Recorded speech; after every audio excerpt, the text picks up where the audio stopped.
फलटण तालुक्यातील सुप्रसिद्ध वकील आणि अधिवक्ता परिषदेचे फलटण तालुका अध्यक्ष तसेच भारत सरकारचे नोटरी ॲडव्होकेट बापूसाहेब सरक यांच्याशी केलेली बातचीत। नमस्कार, नमस्ते फलटणच्या यूट्यूब चॅनलमध्ये मी आपलं सहर्ष स्वागत करत आहे। नमस्ते फलटणच्या सर्व प्रेक्षकांना दीपावलीच्या खूप खूप शुभेच्छा। दीपावली निमित्त आपण समाजामध्ये विविध क्षेत्रात काम करणाऱ्या विविध मान्यवरांना नमस्ते फलटणच्या माध्यमातून भेटत असतो।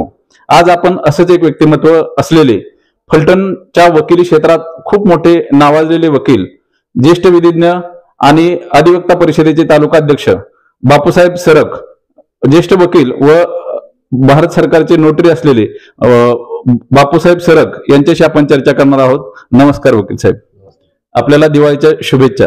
तुम्हालाही दिवाळीच्या शुभेच्छा। आपण या वकिली क्षेत्रामध्ये बऱ्याचदा आपण पाहतो की अनेक परंपरागत वंशपरंपरेने लोक वकिली क्षेत्रात येतात, तर तुम्ही या वकिली क्षेत्रात कसे आलात? तसं पाहिलं तर सुरुवातीला मी जर्नलिझमसाठी बँगलोर इथं श्री इन्स्टिट्यूट या ठिकाणी गेलो होतो। तिथं माझं सिलेक्शन झालं होतं, परंतु अनावधानाने आमचे आजोबा इकडं मी गेल्यानंतर एक्सपायर झाल्यामुळं मी तिथून ते कॅन्सल करून ऍडमिशन परत आलो आणि त्यानंतर LLB मी ऍडमिशन घेतलं। आणि ऍडमिशन घेतल्यानंतर सुरुवातीला फलटणमध्ये ऍडमिशन घेत होतं, त्यानंतर इथलं कॅन्सल करून करिअर करायसाठी खरं मी पुण्याला गेलो आणि पुण्याला मी LLB केलं। नमस्ते, आपलं शिक्षण प्राथमिक शिक्षण असेल, माध्यमिक शिक्षण असेल, ते कसं झालं आणि या वकिली क्षेत्राकडे येण्यास प्रोत्साहन कोणी तुम्हाला दिलं? वकील क्षेत्रामध्ये येण्यापूर्वी माझं प्रायमरी शिक्षण जे आहे ते मिरगाव येथे 1ली ते 7वी झालं आणि त्यानंतर 8वी ते 10वी यशवंतराव चव्हाण हायस्कूल फलटण। त्यानंतर मधुजी महाविद्यालयामध्ये माझं BA लॉ झालं। त्यानंतर मी LLBचं शिक्षण पूर्णपणे पुण्यामध्ये केलेलं आहे आणि मला प्रोत्साहन आमचे मधुजी महाविद्यालयाचे प्राचार्य आणि प्राध्यापक रतन फरतारे सर यांनी या क्षेत्राकडे मला प्रोत्साहित केलं आणि त्याप्रमाणे माझी वाटचाल सुरू झाली। वकील म्हटलं की सर्वसामान्य लोकांचा थोडासा बघण्याचा दृष्टिकोन वेगळा असतो। सर्वसामान्य माणसाची भावना ही असते की कोर्टाची पायरी आपण चढू नये, तर असं का म्हणतात लोक? काय नक्की कारण काय आहे? त्याला कारण असं आहे की सर्वसामान्य माणसाला शहरामध्ये आल्याच्या नंतर आणि आर्थिक परिस्थिती आणि कोर्टातल्या कामकाजाचा जर मेळ पाहिला तर कोर्टामध्ये जास्तीत जास्त वेळ आणि आर्थिक खर्चाला भुर्दंड बसत असतो। त्यामुळं लोकांना कोर्टाकडे येण्यासाठी आणि लागणारा जो कोर्टाचा वेळ आहे, म्हणजे ज्या पेंडन्सी आहेत की त्याच्यामुळं एखाद्या तारखेसाठी वेळ लागत असतो आणि ही प्रोसिजरल आहे, त्याच्यामध्ये हा म्हणजे वेळ जाण्याचं कारण असं ठरवून होत नाही, परंतु कोर्टामध्ये केसेस भरपूर पेंडिंग असल्या कारणाने त्याला वेळ लागतो। त्यामुळे लोकांचं मत असं झालंय की कोर्टामध्ये जायचं म्हणजे जरा थोडंसं वेळ जात आहे। साधारणतः वकील आणि पोलीस यांचे संबंध कसे असतात? वकिलांचे तसं पाहिलं तर वकिलांचं काम आहे कोर्टामध्ये येणाऱ्या पक्षकार यांची आपली केस, आपल्या पक्षकारांची बाजू आपल्या कायद्याच्या ह्याच्याप्रमाणे नमूद करणे आणि पोलिसांचं काम आहे की एखाद्या फिर्यादी तिथं गेल्याच्या नंतर त्याचं प्रोटेक्शन करणे, त्याला कायद्याने न्याय देणे। आता ह्या दोन्हीच्या ह्याच्यामध्ये पाहिलं तर दोघांच्या जबाबदारी वेगळ्या आहेत। पोलिसांची जबाबदारी अशी आहे की जो येणारा फिर्यादी आहे ज्याला सहन करावं लागतंय त्याला न्याय देणं, आणि वकिलांचं काम आहे त्याच्यावरती अन्याय झाला आहे तर त्या अन्यायापासून त्याला दूर करणं। दोघांची जबाबदारी आहेत, पण ह्याच्यामध्ये पोलीस प्रशासन हे कायद्याची अंमलबजावणी करायचं काम करत असतंय आणि वकील ही कायद्यातून ज्या आरोपींच्या विरुद्ध खोट्या केस असतात किंवा कायद्याच्या ह्याच्यामध्ये काही चुकीचे पद्धतीने त्यांना गोळलं जातं, त्यातून त्यांना मुक्तता करायचं। त्यामुळे दोघांचा रोल पाहिला तर समाजाच्या दृष्टिकोनातून अतिशय चांगला रोल आहे आणि त्यासाठी ते साजेचं काम करतात। आता तुम्ही बोलता बोलता म्हणालात की अनेक लोकांवरती खोट्या केसेस पडतात आणि त्या खोट्या केस पडल्यानंतर तुम्ही त्या पक्षकाराला वाचवण्याचा प्रयत्न करता, कायद्याच्या कचाटीतून त्याला मोकळं करता। पण कधी कधी अशी परिस्थिती असते की एखादा आरोपी असतो, तुम्हाला माहित असतं की ह्याने गुन्हा केलेला आहे, मग असा एखादा पक्षकार तुमच्याकडे आल्यानंतर तुमची काय भूमिका असते? आता असं पाहिलं तर बरेचसे केसेस असे असतात की कायद्याचा मिसयूज सुद्धा होत असतो। मग त्याच्यामध्ये दोन प्रकार आहेत, मिसयूज होतो, काही वेळेस आरोपी गुन्हा करत असतो, परंतु कायद्यातील काही पळवाटाच्या ह्याच्यामुळं किंवा पोलीस इन्व्हेस्टिगेशनच्या काही चुकीमुळं किंवा ज्या काही घटना घडतात त्या ठिकाणी एखादा पुरावा, कोर्ट हे पुराव्यावरती चालत असतं, त्यामुळे तसा पुरावा जर आला नाहीये किंवा हे वकिलांचं स्किल असतं की काय ठराविक गोष्टी त्या ठिकाणी नमूद नसतील किंवा त्याचा फायदा घेऊन त्या आरोपीला सोडणं असं असतंय. याला जोडून एक प्रश्न आहे. आपण अनेकदा पाहतो की बऱ्याचदा काय होतं, ग्रामीण भागातली माणसं येतात, तुमच्याशी संबंधित ती लोक असतात, दोन्ही पक्षकार, समोरचा विरोधी पक्षकार असेल तो पण तुमच्याशी संबंधित असतो आणि तुमच्याकडे येणारा पक्षकारही तुमच्याशी संबंधित असतो, जवळचा नातेवाईक असतो किंवा मित्र असतो. तर अशा वेळी तुमची भूमिका काय असते वकील म्हणून? आता वकील म्हणून असं आहे की प्रोफेशनल इथिक्स म्हणजे आमच्या वकिली व्यवसायाचं एक इथिक्स आहे की जो पक्षकार आपल्या ऑफिसला पहिल्यांदा येईल, ही जो आपली माहिती घेईल, त्याच्यासाठी आपण काम करणं. आपल्या दोन्ही ओळखीचे लोक असतील तरी दोन्ही पक्षकारांच्या वतीने काम वकिलांना करता येत नाही. जो पहिल्यांदा येईल त्याच्यासाठी काम करणं आणि ते प्रामाणिकपणे काम करणं हे वकिली क्षेत्रातलं सर्वोच्च हे आहे, प्रिन्सिपल आहे. त्यामुळं समोरचा जर आला तरी पण जर त्यांचं मिटणार असेल किंवा काही गोष्टी अशा असतात की इगो प्रॉब्लेम असतो बऱ्याचशा. आता ह्याच्यामध्ये मी असं त्याच्यात नमूद करू शकतो की बरेचसे प्रॉब्लेम हे कोर्टामध्ये येतात, म्हणजे दिवाणी स्वरूपाचे असतील किंवा वैवाहिक जीवनाच्या संबंधाचे असतील, तर हे केवळ आणि केवळ फक्त त्यांच्या इगोमुळं किंवा काही मतभेद असतील तर त्याच्यामध्ये एक संवाद व्यवस्थित साधला गेला तर ते मिटू शकतात.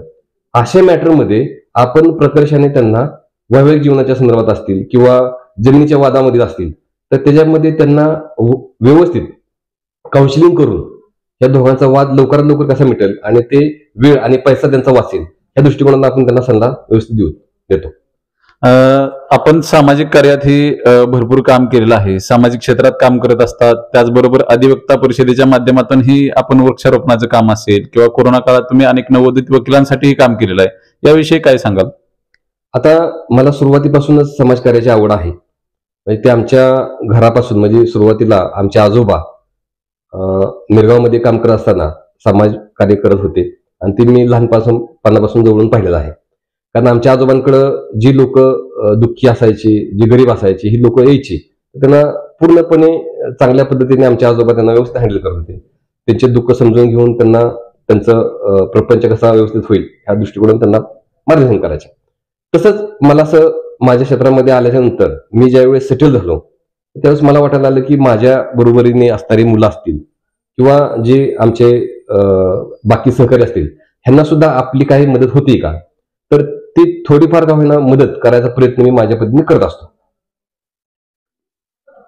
त्यानंतर मला एक प्रश्न विचारायचा आहे. आपण साधारणतः 2008-9च्या दरम्यान वकिलीला सुरुवात केलेली आहे, तर आतापर्यंत एकूण तुमच्या केसेस किती झाल्या आणि लक्षात राहिलेली अशी लक्षवेधी किंवा चॅलेंजिंग वाटलेली केस कोणते?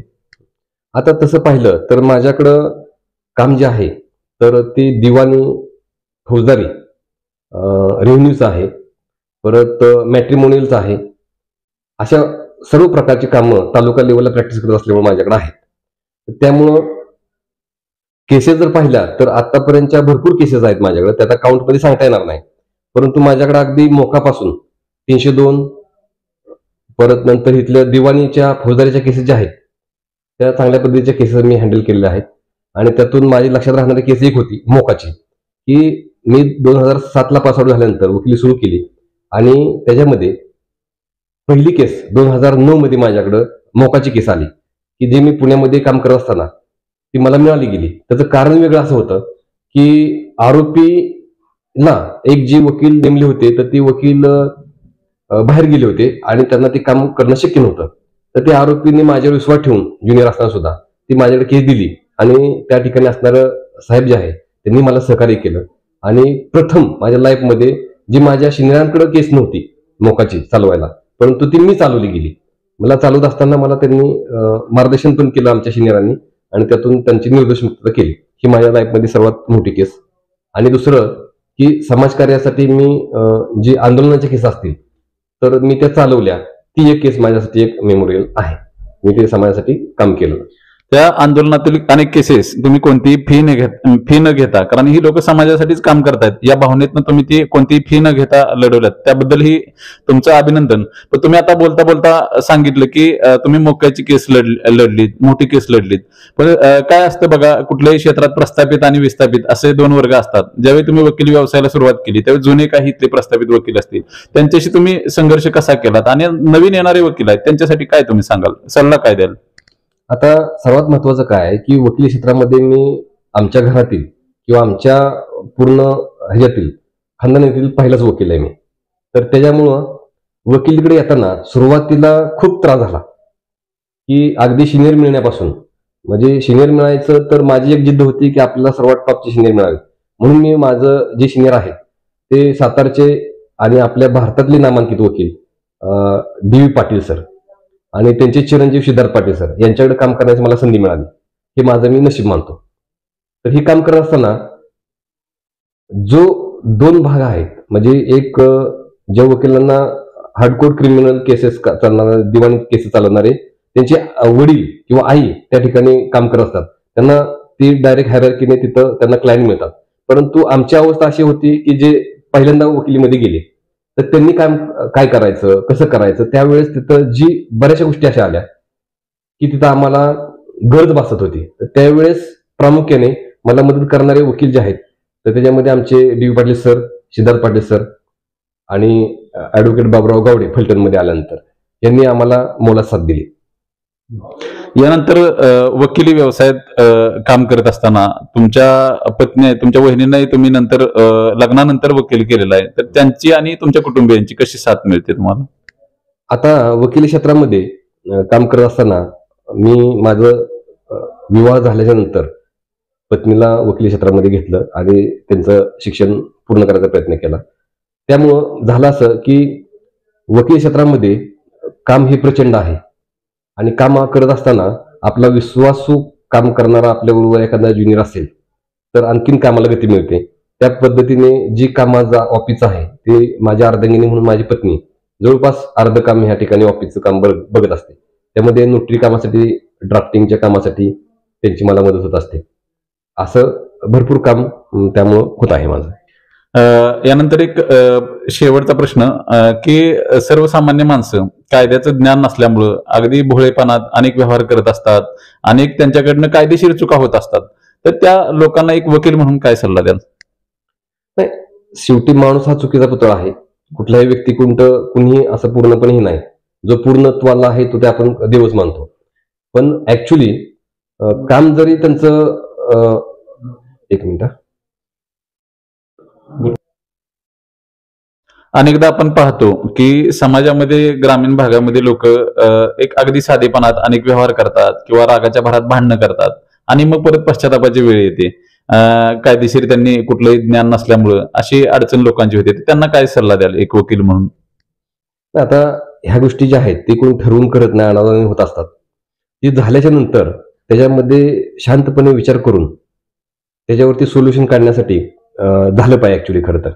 परंतु काय होतं, रागाच्या ह्याच्यामध्ये माणूस लगेच पोलीस स्टेशनला जाणार किंवा एखादी घटना घडती तर त्यावेळेस त्याला जे सांगणारे लोक असतात त्याच्याबरोबरचे की जे खरे सल्ले देणारे असतात, तर त्यांच्या मार्फत जर ते झालं तर ते लवकरात लवकर प्रश्न मार्गी लागतो आणि कुठलीही कायदेशीर अडचण न राहता त्यांच्यात समेट घडून तो प्रश्न संपतो. ठीक आहे.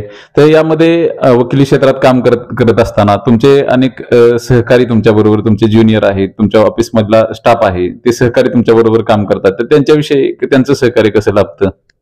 आता ह्याच्यामध्ये माझे जे सहकारी आहेत सर्व, तर ते प्रथमतः म्हणजे ग्रामीण भागातून आलेले आहेत आणि ग्रामीण भागातून आल्यामुळं ह्यांना सर्व समाजातील लोकांची, म्हणजे जे पक्षकार जे आहेत आमच्याकडे येणारे हे ग्रामीण भागातले जास्तीत आहेत. तर त्यांची खरी म्हणजे त्यांचं म्हणजे काय म्हणतो आर्थिक परिस्थिती असेल किंवा त्यांचा पेहराव असेल किंवा त्यांचं बोलणं असेल तर साध्या पद्धतीत जर असेल तर त्याच पद्धतीने त्यांना हँडल करणे आणि व्यवस्थित त्यांना न्याय देण्यासाठी काम करणे, त्यांना मदत करणे, ह्या गोष्टी त्यांच्याकडून ज्या अपेक्षा असतात त्या पूर्णपणे होतात, कारण त्याला ग्रामीण टच असतो. दुसरी गोष्ट अशी म्हणजे कुठल्याही वर्गातला पक्षकार जरी आला तर त्याला व्यवस्थितपणे न्याय देण्यासाठी ते तत्पर असतात आणि त्यांचं अनमोल सहकार्य मला नेहमीच होत राहतं. सहकार्यातून तुमचं चांगलं नातं आहे. आणखी एक याला जोडून प्रश्न, तुम्ही आता नोटरी, भारत सरकारची नोटरी म्हणून हे काम करताय, तर त्याविषयी काय सांगाल तुम्ही? आता भारत सरकार नोटरी होण्यासाठी मला 10 वर्ष LLB झाल्याच्या नंतर, मी प्रॅक्टिस केल्यानंतर ते मिळालं गेलं. तर त्यासाठी विशेष प्रयत्न केल्यानंतर मला ते मिळाल्याच्या नंतर समाजामध्ये काम करत असताना नोटरीच्या ह्याच्यामुळं बरेचसे लोक जोडली गेली, त्याच्यातून समाजकार्य सुद्धा करायची संधी मला मिळाली, एवढं सांगू शकतो मी. आपण अधिवक्ता परिषदेचं काम करता असं आपण बोलताना सांगितलं, तर ते अधिवक्ता परिषदेच्या माध्यमातून कसं काम चालतं तुमचं? अधिवक्ता परिषदेचं काम जे आहे, तर ही वकिली क्षेत्रातील जे सामाजिक काम करणारे लोक आहेत ते आम्ही एकत्र येऊन न्याय केंद्र एक चालू केलं आहे. न्याय केंद्राच्या माध्यमातून जी गोरगरीब लोक आहेत, तर त्यांच्यासाठी आम्ही आठवड्यातील 1 दिवस आमचे अधिवक्ता परिषदेचे जे मेंबर आहेत, तर ते त्या ठिकाणी त्यांना मोफत सल्ला देतात आणि त्यांचं काम करतात. हे एक केंद्र आम्ही फलटण तालुक्यामध्ये चालू केलं आहे. त्याच्या माध्यमातून आम्हाला समाजकार्य करण्याची एक चांगली संधी मिळाली आहे. त्याच माध्यमातून आपण वृक्षारोपण त्याबद्दल केलेलं आहे. असं काम करत आहे आम्ही. धन्यवाद. तर हे होते, आपल्यासोबत होते फलटण तालुक्यातील ज्येष्ठ ॲडव्होकेट व नोटरी बापूसाहेब सरग. हे अतिशय चांगल्या पद्धतीनं तालुक्यामध्ये यांचं काम आहे. गरजू लोकांना मोफत सेवा देणं, मोफत सल्ला देणं आणि सर्व लोकांना न्याय कसा मिळेल यासाठी काम करणारे हे बापूसाहेब सरग यांचं व्यक्तिमत्व आपण या ठिकाणी उलगडलेलं आहे. त्यांना त्यांच्या पुढील वाटचालीसाठी शुभेच्छा देतो. त्यांची ही वाटचाल अशीच वाढत जावो यासाठी खूप खूप शुभेच्छा. नमस्ते फलटणसाठी मी वैभव गावडेसह विठ्ठल पडर.